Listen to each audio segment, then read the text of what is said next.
السلام علیکم ورحمۃ اللہ وبرکاتہ۔ اعوذ باللہ السمیع العلیم من الشیطان الرجیم من ہمزہ ونفخہ ونفثہ۔ بسم اللہ الرحمن الرحیم۔ وَإِذَا رَأَوْكَ إِن يَتَّخِذُونَكَ إِلَّا هُزُوًا أَهَذَا الَّذِي بَعَثَ اللَّهُ رَسُولًا إِن كَادَ لَيُضِلُّنَا عَنْ آلِهَتِنَا لَوْلَا أَن صَبَرْنَا عَلَيْهَا وَسَوْفَ يَعْلَمُونَ حِينَ يَرَوْنَ الْعَذَابَ مَنْ أَضَلُّ سَبِيلًا۔ اور جب یہ لوگ آپ صلی اللہ علیہ وسلم کو دیکھتے ہیں تو آپ صلی اللہ علیہ وسلم کا مذاق اڑانے کے علاوہ ان کو کچھ نہیں سوچتا۔ وہ لوگ کہتے ہیں کہ کیا یہ وہی شخص ہے جسے اللہ نے رسول بنا کر بھیجا ہے؟ دیکھو، اگر ہم اپنے معبودوں کی عقیدت پر ڈٹے نہ رہتے تو یہ ہمیں ان سے برگشتہ کر کے چھوڑتا۔ جلد ہی ان لوگوں کو معلوم ہو جائے گا جب یہ عذاب دیکھیں گے کہ کون راہ راست سے بھٹکا ہوا ہے۔ محترم سامعین کرام،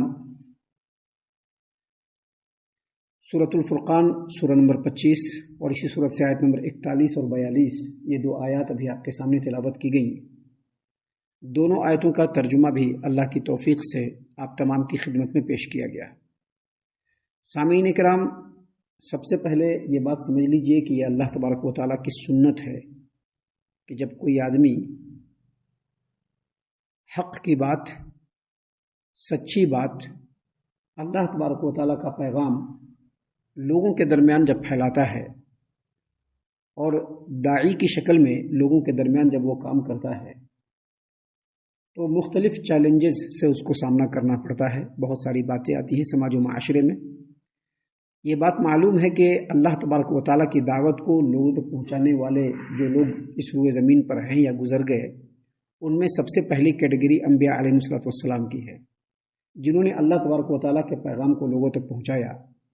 اور جتنے بھی انبیاء اس روئے زمین سے گزرے ہیں، انکلوڈنگ ہمارے نبی کریم صلی اللہ علیہ وسلم، ان تمام نبیوں کی زندگی کو آپ غور سے دیکھیں گے، ان کا جب مطالعہ کریں گے، ان کے زندگی کی جب اسٹڈی کریں گے تو آپ کو پتہ چلے گا کہ جہاں بہت ساری پریشانیاں ان کو جھیلنی پڑی، وہیں یہ بھی ان کو جھیلنا پڑا کہ معاشرے کے لوگوں نے ان کو بہت حقیر سمجھا، بہت گرا ہوا سمجھا، ان کا مذاق اڑایا، ہر طریقے سے ان کو مورلی ڈیمورلائز کرنے کی کوشش کیا، ان کے مورل کو توڑنے کی کوشش کیا، ان کو مذاق اڑا کر کے انتہائی حقیر نظر سے ان کو دیکھا۔ جب بھی گزرتے سامنے سے تو ان کا مذاق اڑاتے تھے۔ نوح علیہ السلام کو دیکھ لیجئے، سیدنا ہود علیہ السلام کو دیکھ لیجئے، سیدنا صالح علیہ السلام کو دیکھ لیجئے، موسیٰ علیہ السلام کو دیکھ لیجئے۔ جب وہ اللہ تبارک و تعالیٰ کا پیغام لے کر کے لوگوں کے درمیان گئے تو ان کا بہت مذاق اڑایا، نبی کریم صلی اللہ علیہ وسلم کا بھی مذاق اڑایا۔ تو اللہ تعالیٰ نے قرآن کریم میں ان لوگوں کا جواب دیتے ہوئے کہا کہ نبی کریم صلی اللہ علیہ وسلم، لوگ جو آپ کا مذاق اڑا رہے ہیں، ان مذاق اڑانے والوں کے مقابلے میں ہم آپ کے لیے کافی ہیں۔ تو آپ صلی اللہ علیہ وسلم کا بھی مذاق اڑایا جاتا تھا، بہت بری طریقے سے مذاق اڑایا جاتا تھا۔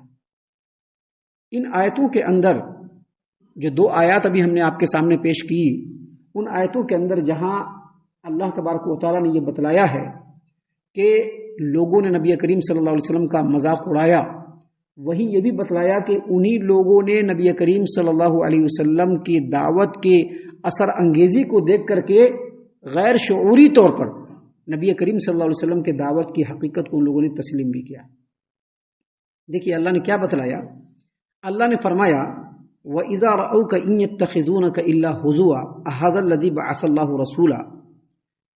اور جب یہ لوگ آپ صلی اللہ علیہ وسلم کو دیکھتے ہیں تو آپ سے مذاق کے سوا ان کو کچھ سوچتا ہی نہیں، اور کہتے ہیں کہ کیا یہ وہی شخص ہے جسے اللہ تبارک و تعالیٰ نے رسول بنا کر کے بھیجا۔ اللہ تبارک و تعالیٰ نے اس آیت کریمہ میں اصل یہ فرمایا ہے کہ یہ مشرکین مکہ کیسے ہدایت پا سکتے ہیں جب ان کا یہ حال ہے کہ جب ان کے سامنے سے رسول کریم صلی اللہ علیہ وسلم کا گزر ہوتا ہے تو آپس میں ایک دوسرے سے کہتے ہیں کہ دیکھو جی، یہی وہ آدمی ہے جو یہ دعویٰ کرتا ہے کہ ہم اللہ کے رسول ہیں۔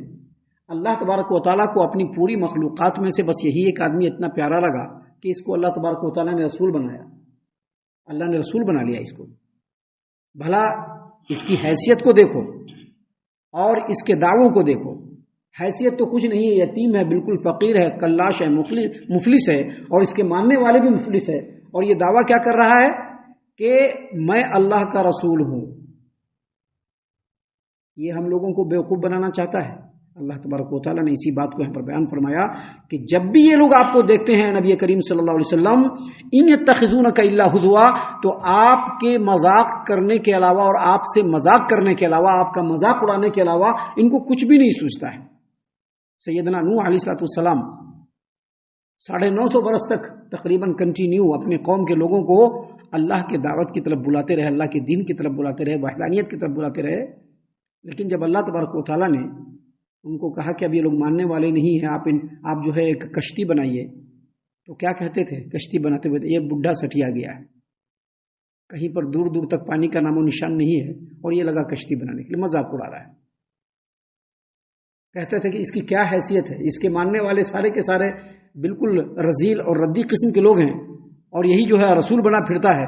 ویسے ہی نبی کریم صلی اللہ علیہ وسلم کو جب بھی دیکھتے تو مذاق اڑانے کے علاوہ کچھ بھی نہیں سوچتا تھا، اور کہتے تھے کہ کیا اسی آدمی کو رسول بنایا اللہ تبارک و تعالیٰ نے؟ کیا یہی رسول بنانے کی حیثیت کا ہے؟ ہم لوگوں کو یہ کیا بیوقوف سمجھتا ہے؟ ہم لوگ اس کے جال میں پھنسنے والے نہیں۔ دیکھیے اگلی آیت میں کیا کہتے تھے وہ لوگ؟ وہ کہتے تھے وہ لوگ کہ ان کادا لیضلنا عن آلہتنا لولا ان صبرنا علیہا وسوف یعلمون حین یرون العذاب من اضل سبیلا۔ وہ لوگ کہتے کہ اگر ہم اپنے معبودوں کی عقیدت پر ڈٹے نہ رہتے پوری ثابت قدمی سے، تو یہ ہمیں اپنے معبودوں سے بھٹکا دیتا تھا، ان کی عقیدت سے بھٹکا دیتا تھا۔ آگے اللہ نے فرمایا کہ جلدی ان لوگوں کو معلوم ہو جائے گا جب یہ عذاب دیکھیں گے کہ کون راہ راست سے بھٹکا ہوا ہے۔ اصل میں اس آیت کریمہ میں اللہ تبارک و تعالیٰ نے جو فرمایا اس کا مقصد یہ ہے کہ وہ لوگ جہاں نبی کریم صلی اللہ علیہ وسلم کا مذاق اڑاتے، وہیں یہ بھی کہتے کہ یہ جو نبی ہے، جو اپنے آپ کو نبی کہہ رہا ہے، اس کی باتوں میں ایک خوبی ہے۔ خوبی کیا ہے کہ جب یہ لوگوں کے سامنے اللہ کی بات کو بول کر کے بیان کرتا ہے اور اپنا کلام جب پیش کرتا ہے تو وہ کلام اتنا پر اثر اور اثر انگیز ہوتا ہے کہ بڑے بڑے اس کی بات میں پھسل جاتے ہیں۔ ہم لوگوں کی بات ہے کہ ہم لوگ تو اپنے معبودوں کی عقیدت کے اوپر مضبوطی سے جمے ہوئے ہیں، وگرنہ یہ جو بولتا ہے اس میں جادو کا اثر ہے۔ جو بھی سنتا ہے بڑے بڑوں کے قدم پھسل جاتے ہیں اور وہ اس کے جال میں پھنس کر کے اس کے پیچھے چل پڑتا ہے۔ لیکن ہم لوگوں کا معاملہ اس سے الٹ ہے۔ ہم لوگوں کا معاملہ کیا ہے کہ ہم لوگ اپنے معبودوں کے عقیدت کے اوپر ڈٹے ہوئے ہیں۔ لاکھ ہم لوگوں کو بول رہا ہے، لاکھ ہم لوگوں کو سمجھا رہا ہے، ہم لوگ سمجھنے کے لیے ریڈی نہیں۔ اب دیکھیے یہ دو طرح کی بات کیا مشرکین مکہ نے۔ اس کی تفسیر میں مفسرین نے کہا ہے کہ یہ لوگ نبی کریم صلی اللہ علیہ وسلم کی دعوت سے اس قدر بکھلائے ہوئے تھے کہ خود ایک مرتبہ ایک بات کہتے اور دوسری مرتبہ اسی بات کی تردید کرتے تھے۔ پہلے وہ لوگ کیا کہتے تھے کہ اس میں تو کوئی خوبی نہیں ہے، اس کو اللہ تبارک و تعالیٰ نے رسول کیسے بنا لیا؟ کہ اللہ تبارک و تعالیٰ کو اپنے پورے مخلوقات میں یہی ایک پیارا لگا تھا جس کی کوئی حیثیت نہیں ہے، جس کے اندر کوئی خوبی نہیں ہے، کوئی صلاحیت نہیں، کوئی ملکہ نہیں ہے، اور یہ رسول بن گیا۔ ایک طرف یہ کہتے تھے اور دوسری طرف یہ کہتے کہ دیکھو اس کے اندر ایک خوبی ضرور ہے، اور وہ خوبی کیا ہے کہ جو یہ بولتا ہے اس کی بولی کے اندر جادو کا اثر ہے، بڑا پیارا اور میٹھا بولتا ہے، بہت ہی بہترین بولتا ہے، اثر انگیزی کے ساتھ بولتا ہے کہ اس کی بات ڈائریکٹ لوگوں کے دلوں میں اتر جاتی ہے، اور بڑے بڑے لوگ اپنے دین سے بے راہ رو ہو کر کے اس کے دین کے پیچھے چل پڑتا ہے۔ ہم لوگ جو ہے بڑے مضبوطی سے جمے ہوئے ہیں، وگرنہ ہم لوگوں کو بھی بھٹکا سکتا تھا، اپنے جال میں پھنسا سکتا تھا۔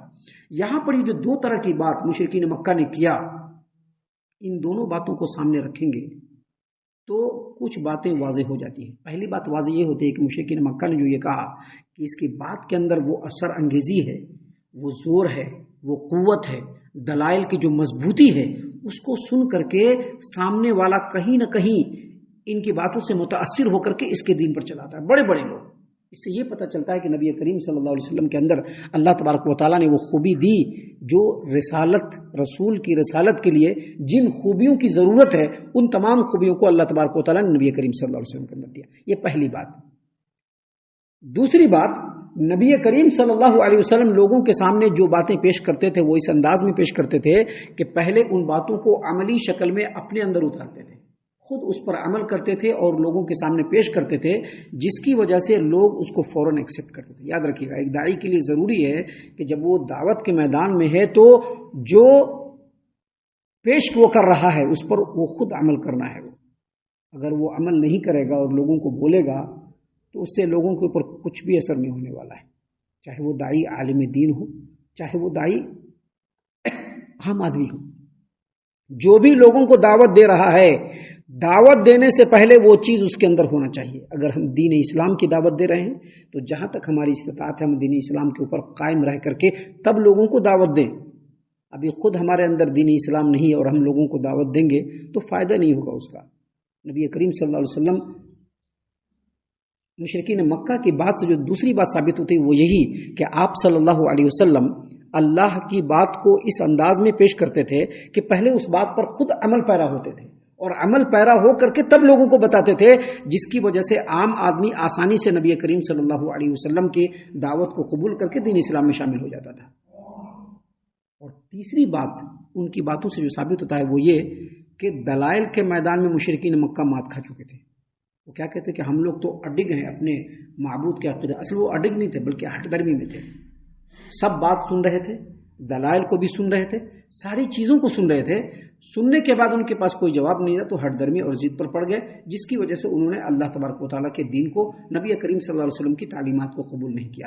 اس سے یہ بھی پتہ چلتا ہے کہ اگر حق کو قبول کرنا ہے تو ضد اور ہٹ درمی کو چھوڑنا پڑے گا۔ ضد اور ہٹ درمی چھوڑیں گے تبھی حق قبول کر پائیں گے، اگر ضد اور ہٹ درمی پر پڑے رہیں گے تو کبھی بھی حق اور سچی بات ہمارے دلوں کے اندر نہیں اتر سکتی۔ ہم اللہ سے دعا کرتے ہیں کہ اللہ تعالی ہم تمام کو ان تمام باتوں کے اوپر خوب غور و فکر اور تدبر کرنے کے ساتھ ساتھ ان باتوں پر عمل کرنے کی بھی توفیق عنایت فرمائے، آمین۔ اللہ تعالی ہم تمام کو صحیح معنوں میں پکا سچا مومن مسلمان بنائے، اللہ اور اس کے رسول صلی اللہ علیہ وسلم کی اطاعت و فرما برداری کرنے والا بنائے، صحابہ کرام رضی اللہ عنہم کے طریقے پر چلنے والا بنائے، جنت الفردوس میں جگہ عطا فرمائے۔ اے اللہ ہم تمام کو جہنم سے پناہ دے، اے رب العالمین ہم تمام کو جہنم سے پناہ دے، اے مالک الملک ہم تمام کو جہنم سے پناہ دے، آمین یا رب العالمین۔ وما علینا الا البلاغ المبین۔